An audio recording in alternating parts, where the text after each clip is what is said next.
por favor, preguntas concretas, ¿vale? Preguntas concretas a los ponentes. No es una pregunta, es un comentario porque somos un grupo que venimos de Francia especialmente y es natural que tengamos un momento para decir también lo que pensamos.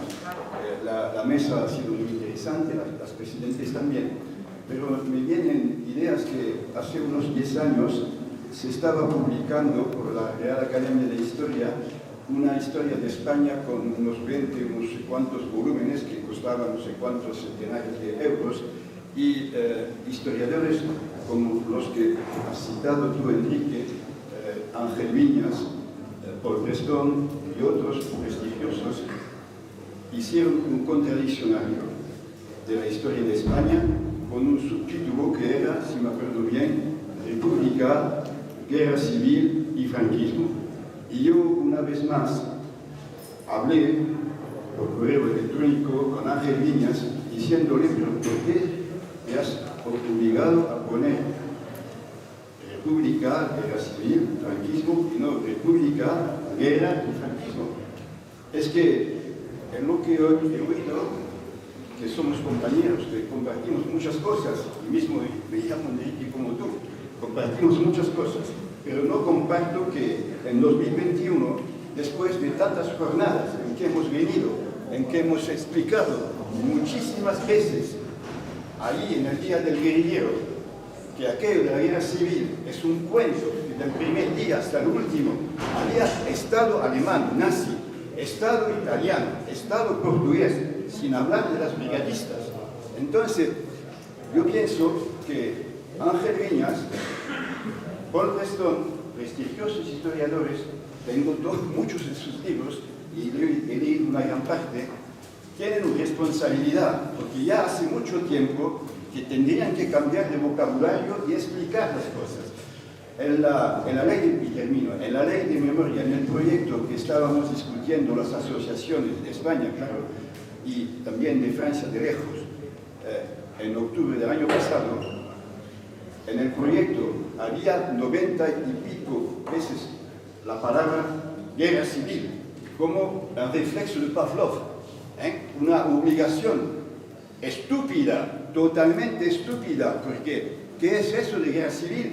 Como lo explicamos yo y unos cuantos, en 2014, en el 75, aniversario de la guerra civil, era el título del Congreso de Historia que tuvo lugar en la Complutense. Y yo fui allí, tenía un título universitario, claro, pero el título era lo que dice el llamamiento del Congreso es erróneo totalmente. En 2014 era erróneo que en la Complutense, tan famosa, con gente muy famosa que ha salido de allí, que se hable todavía de guerra civil sin ningún espíritu crítico. Has dicho, y tienes razón, que aquello de la guerra fratricida, la contienda fratricida, es un cuento, claro que sí, pero las líneas de relieve de la historia de España que tenemos que contar para ese periodo, es decir, que del primer día hasta el último estaban allí las potencias fascistas. Y yo doy la razón, critico bastante, y no sé si queda en el proyecto la palabra guerra civil. Fernando Martínez, el 8 de mayo en Madrid, en el cementerio de Foncarán, me dijo que iban a retirar todas las menciones de guerra civil. Si lo han hecho, muy bien. El 8 de mayo él hizo un discurso y ni una sola vez hubo la palabra guerra civil. Le abracé de reconocimiento. Pero bueno, me acuerdo también que aquí vino varias veces Luis Martí Bielsa, está su familia allí. Y cuando hablé yo un día del guerrillero, hace 10 años más o menos, estaba allí en la primera línea, y él cuando hizo eco a lo que yo decía, en nombre de asociaciones de Francia, que tratan de historia desde mucho tiempo y que tenéis que tomar en cuenta también la manera de la cual percibimos las cosas. Luis Martí Bielsa dijo, se levantó casi y dijo, la guerra que nunca llamé de civil. Los ancianos, que ustedes dicen que los alumnos tienen que ir a verlos, pienso que muchos de ellos saben que la guerra civil es un cuento inventado en los años 60 y pico el 18 de julio, los aniversarios del movimiento y todo eso, el ABC, La Vanguardia y los demás ponían los elementos de lenguaje, la contienda que llamaban la cruzada contra los rojos, la masonería y todo eso, empezaron a llamarlo oficialmente, y los maristas y los profesores de historia de hoy, que muchos de ellos han estudiado del tiempo de los maristas, están todavía contándonos en las líneas de relieve aquello de la guerra civil. Yo entonces, con mucho cariño con vosotros, porque compartimos muchas cosas, pero espero que vamos a ser al nivel de ese discurso de Fernando Martínez del 8 de mayo, que era diferente de lo que estaba en el proyecto de ley, pues decía, ya no diré más guerra civil. Es importantísimo, y por eso termino diciendo que nosotros somos asociaciones que hemos apoyado que para la jornada de homenaje al exilio republicano había varias propuestas. Nos interesaban todas. Unos decían hay que tomar el 27 de septiembre como día de homenaje, sino al exilio, a las víctimas del franquismo. El 27 de septiembre como eco al 27 de septiembre de 75, los últimos fusilados del franquismo. Otros decían otra fecha. Y nosotros fuimos con asociaciones de los que dijeron hay que tomar el 8 de mayo, porque los republicanos españoles han sido los que han empezado la lucha armada de Estado contra la coalición fascista europea. Esas son líneas de relieve para los libros de historia. La coalición fascista europea, la Segunda Guerra Mundial, empieza en España. Basta ya de cuentos, empieza en Francia cuando hubo la guerra de Roma. No, la Guerra Mundial empieza en España. Y si no... Es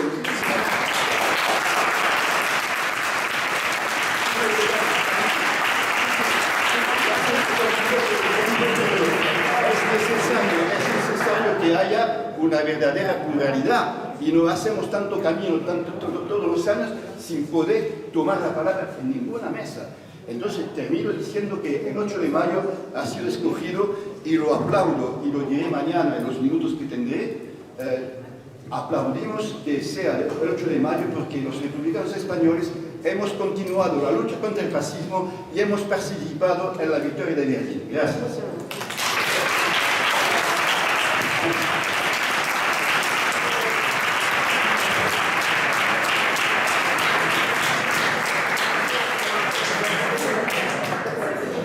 Por favor, preguntas, hay mucha gente, por preguntas concretas.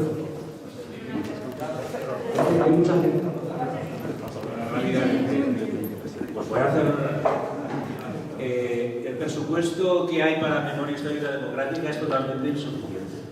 El presupuesto de la Consejería de la Generalitat. Muy insuficiente, no insuficiente, muy insuficiente.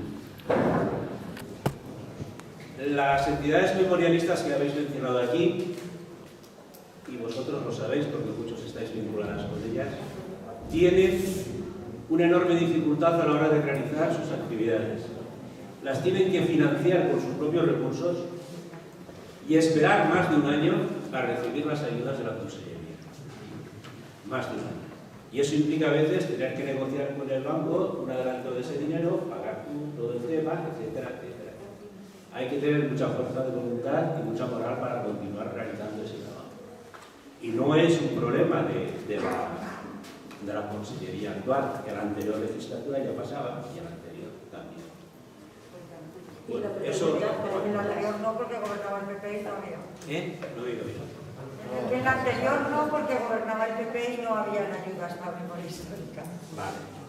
Por favor, Sí, perdón. Todas las subvenciones que se recibían partían de exactamente lo mismo. Y esto está vinculado precisamente a una normativa que aprobó en su momento el PP. Educación. Educación. Secundaria, fenomenal. Soy profesor ya jubilado. Pero hay una cuestión que a mí me preocupa mucho, es la educación primaria. ¿Cómo entramos en educación primaria y qué contenidos son los que realmente habría que dar en educación primaria? Y una cuestión rapidísima que hay que tener en cuenta, que me ha venido a la memoria conforme estabais hablando. Yo pertenezco a una generación que que vivió el cambio democrático, la gestión democrática de los centros, etcétera, etcétera. Fue prácticamente acabar Franco y entrar yo en el sistema. Lo digo como yo, el 60% del profesorado que había activo hasta hace prácticamente 4 días. Nos estamos jubilando todos. Están entrando nuevas generaciones. Esas nuevas generaciones hay que cuidarlas mucho porque necesitan formación, muchísima formación. Yo he pasado por un programa de inmersión lingüística que me obligó la consellería, era mi obligación hacerlo, cuando se introdujo el valenciano en el sistema educativo. Nos dieron un tiempo. Bueno, usted tiene 3, 4, 5 años para formarse. Nos formamos todos y tal. Esto mismo se debería hacer con la memoria democrática en la formación del profesorado. No dejar única y exclusivamente en manos del CEFIRE, porque al CEFIRE y a los cursos del CEFIRE, que están muy bien, van solamente aquellos que se apuntan. Pero son necesarios todos, porque antes se ha comentado aquí. La memoria histórica democrática tiene que ser transversal, no solamente es un problema del profesorado de historia. Me gustaría saber la opinión sobre esto. Mejor que se hagan todas las preguntas y luego contestamos a ellas. Pero por favor, preguntas concretas, no un discurso. Sí, a ver, se habla en la mesa de que hay que saber de dónde venimos. Se habla en la mesa de que hay que saber de dónde venimos. Yendo al tema educativo, quiero decir que venimos de sitios muy parecidos, de historias muy parecidas a Portugal o Grecia. Una larga dictadura que reprimió, que ocultó la memoria. Ni en Portugal, ni en Grecia, sobre todo en Portugal, pero lo conozco mejor, existe la separación en el currículum entre la historia del país y la historia del mundo. Esto es una anomalía española que hay que corregir y os pido como diputada del Partido Socialista, como persona del Partido Socialista que tratas estos temas, por favor que nos ayudéis a esto, porque respecto a la intervención que se ha hecho desde el compañero de Francia, yo que soy profesora de Historia de Instituto, la única manera de garantizar que la explicación de que la Alemania nazi y la Italia fascista ayudaron al golpe de Estado y ayudaron durante toda la guerra de España y que esta guerra de España es el primer episodio de la guerra mundial, es no separando la historia de España. Y es una desgracia que nuestro alumnado tiene clarísimo a salir del bachillerato y de cuarto de eso también, tiene clarísimo qué fue el nazismo, qué fue el fascismo, qué fue el holocausto, y entonces no tienen claro que Führer, Duce y caudillo es exactamente el mismo concepto. Y no tienen claro que Falange Española es un partido que se fundó a imagen del Partido Fascista Italiano. Porque les explicamos en primero de bachillerato el corporativismo, el fascismo, Duce, Hitler, y en segundo de bachillerato algunas profesoras les recordamos, ¿os acordáis lo que os dije el año pasado?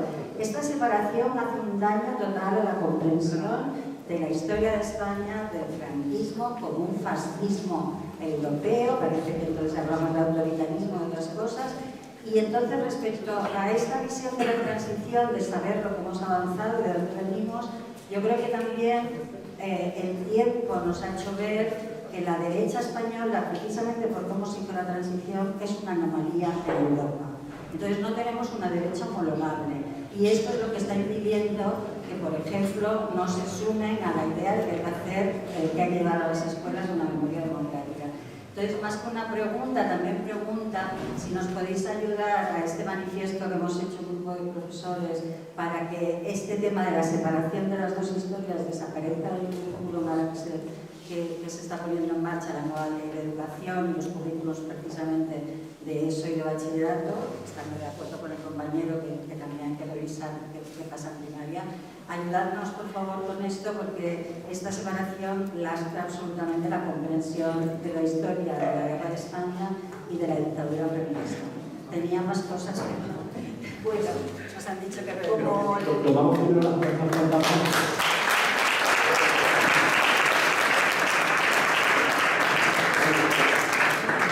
Yo tenía una pregunta sobre educación, pero no la voy a hacer, por respeto al tiempo que hay. Simplemente se ha hecho una alusión... pero se ha hecho una alusión, precisamente, si es por educación, yo voy a los institutos. Yo voy a los institutos junto con un movimiento de memoria a dar conocimiento de lo que pasó como de descendiente de un deportado que murió en un campo de concentración nazi. Entonces yo voy a los institutos y me encuentro con la sorpresa de que los profesores no saben nada y los alumnos menos, por lo cual muchas veces tenemos que ir a los institutos a hablar primero con los profesores y después con los alumnos, porque los profesores desgraciadamente no han tenido en su currículum, en su conocimiento, en su trayectoria pedagógica, capacidad o no han tenido interés en conocer. Con lo cual, ese es el tema al que yo quiero aludir. Conozco las unidades didácticas que se han hecho en León, que creo que son extraordinarias, las unidades didácticas también de pedagogía que se han hecho en Valencia, que también son extraordinarias porque dan un conocimiento. En Valencia además hay un proyecto muy bonito, que es un concurso entre todos los institutos para hacer una obra teatral para ver cómo vivirían los deportados en los campos de concentración nazi, y en la sala de banderas del campo de Mauthausen, después del día del ofrecimiento, se hace esa representación. Y la única comunidad de España que va allí es precisamente la comunidad valenciana. Por lo cual es digno de agradecer como representante o como miembro de ese colectivo de descendientes de deportados, agradecer a la comunidad de Valencia ese esfuerzo. Dicho esto, en materia educativa, sí quiero decir algo con respecto a lo que ha dicho una de las ponentes con respecto a la ley de memoria democrática. Yo creo que hay un hecho que es evidente. En Argentina se derogó por primera vez la ley de amnistía y de punto final. Pero esa derogación de la ley de amnistía y punto final no significaba el final de la impunidad de los crímenes que se habían cometido en la dictadura. Sin embargo, en Argentina sí se hizo posteriormente una ley no de derogación, sino de nulidad de la ley de punto y final y de amnistía. En España tenemos la ley de amnistía de 1977, con lo cual no se puede juzgar en España los crímenes del franquismo. Los que tenemos denunciados crímenes del franquismo estamos en la querella argentina, porque es el único país en donde nos han acogido los delitos que se han cometido por parte del régimen franquista. Aquí ahora mismo estamos todavía sin poder acceder a los tribunales y la ley de memoria democrática no contempla ni la derogación de la ley de amnistía ni la posibilidad de acceder a los tribunales.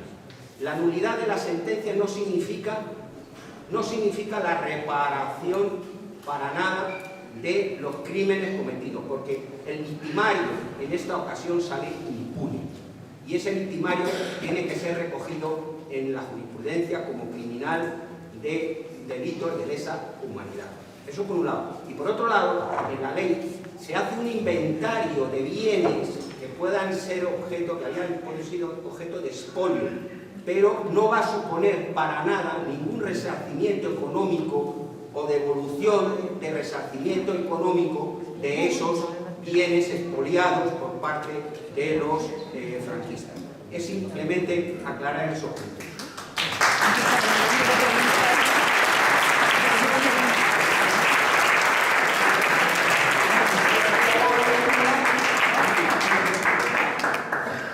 Sí, voy a ser breve. Quería comentar que bueno, esta ha sido muy interesante, pero me ha dado la sensación de que cuando se habla de olvido, una capa de olvido que se extiende sobre esos 40 años de posguerra, parece que no se acaba ese fenómeno. Yo considero que no es así, ¿no? Porque los libros de texto tampoco nos hablan de la masacre de Atocha, ni nos hablan de la masacre de Atocha. Entonces, la cuestión es que hace poco vi un documental que se llamaba Billy, sobre Billy el niño, y en ese documental para mí fue descorazonador ver a un montón de torturados que se sentían completamente abandonados por el gobierno, muchos de ellos militantes del Partido Comunista de España, y sobre todo, pues si nadie adelanta solo porque izquierda, porque fue Podemos quien quiso retirar las medallas a Billy. No sé si habría que ampliar las cosas a recordar, más allá del 75, porque yo al ver el documental sentí, pues eso, un olvido que va más allá de ese año. Gracias.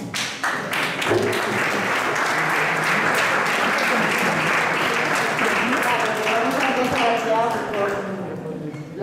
con los tres primeros. Sí, a ver. Para los cuantos. Voy a intentar responderos a todos, pero muy cortito. Y empiezo por el final.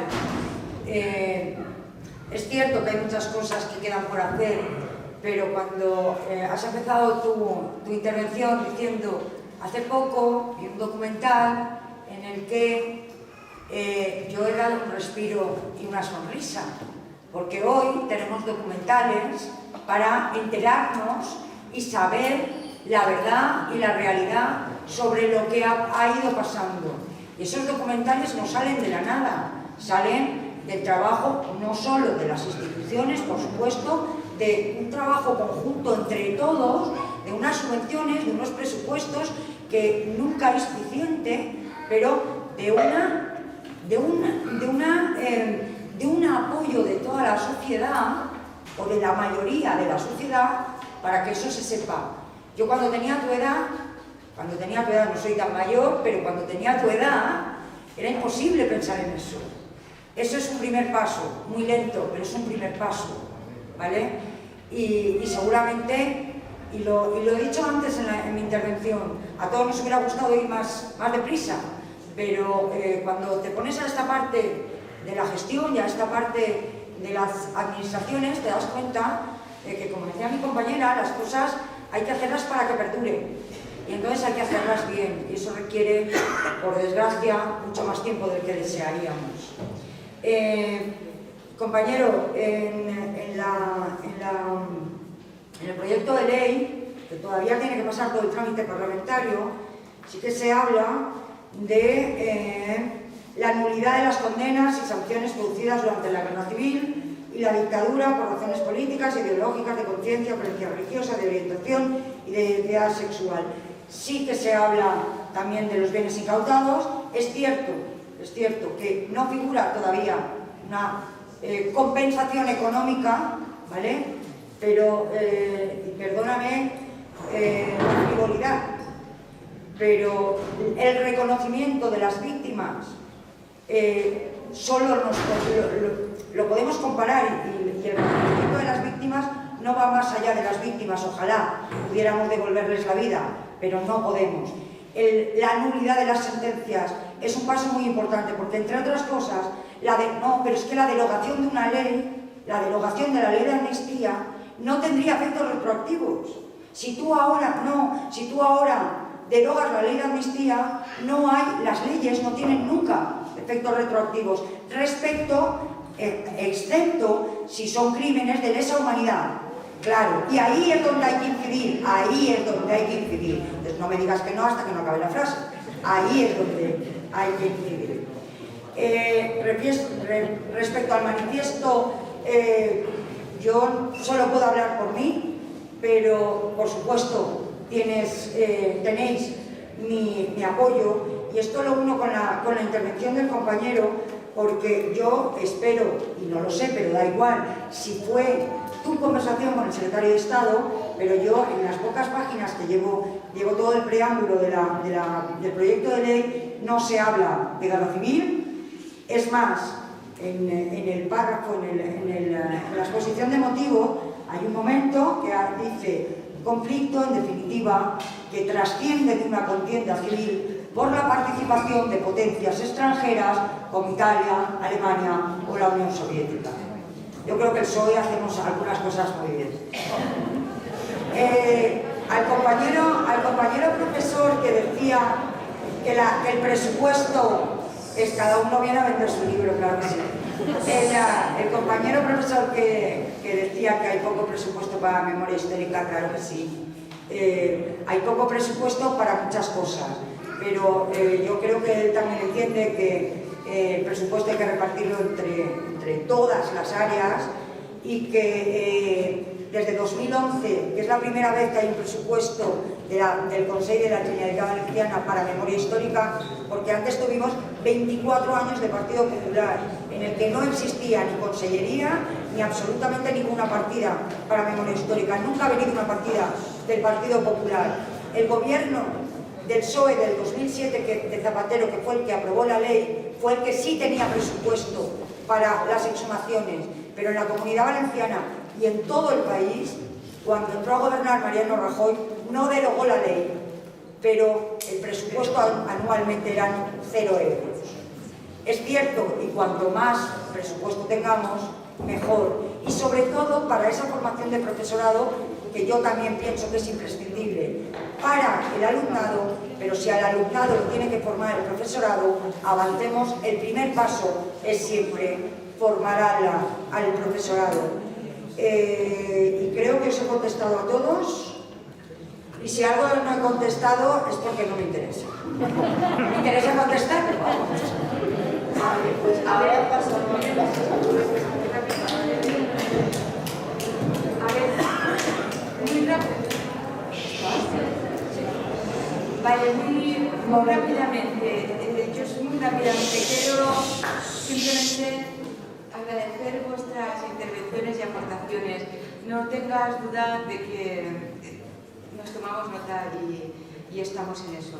Sí, de verdad que gracias por todo lo que nos hacéis llegar respecto del presupuesto.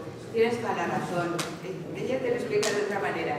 Tienes toda la razón. El presupuesto para memoria histórica es muy pequeño en comparación a lo que es el presupuesto de la Generalitat. Tienes toda la razón. Lo que no quita que efectivamente veníamos de cero. Es que cuando gobierna la derecha deshace mucho, destruye mucho y después cuesta mucho construir.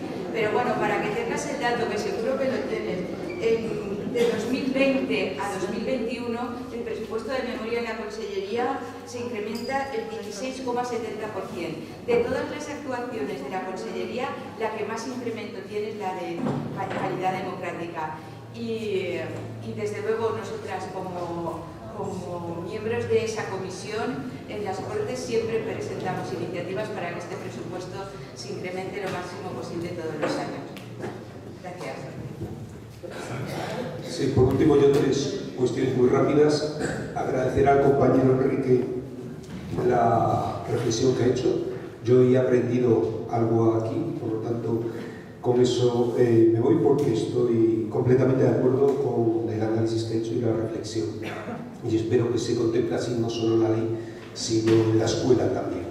Es decir, no solo fue, y a veces sí que utilizamos el término de guerra civil para hablar de eso, pero tiene mucho más sentido y más perspectiva el análisis que habéis hecho, que yo estoy totalmente de acuerdo. Segundo aspecto es en torno a la primaria. Los niños y niñas de primaria son pequeñitos, bajitos, pero no tontos.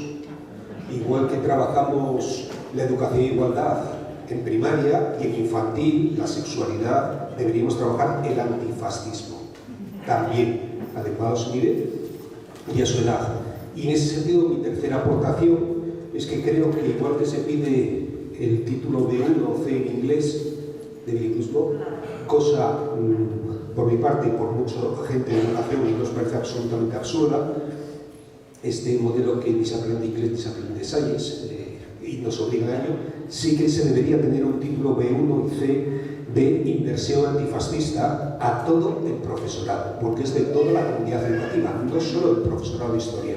Y sí que se le debería pedir para poder ejercer docencia, porque es uno de los elementos básicos para mantener la democracia.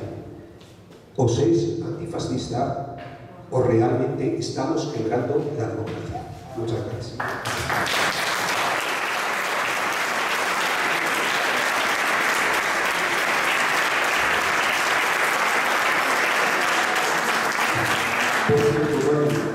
La mayoría de los países europeos se construyeron desde el antifascismo, justamente, y la anomalía nuestra es que todavía pervivimos de esa tragedia actualmente. Por eso aquí antifascista sigue siendo una cuestión que es casi anecdótica, marginal, e incluso cuando alguien dice es que es antifascista, casi una condena, mientras que es un elemento de prestigio en cualquier país europeo, y esto es la anomalía que también deberíamos cambiar en la educación también.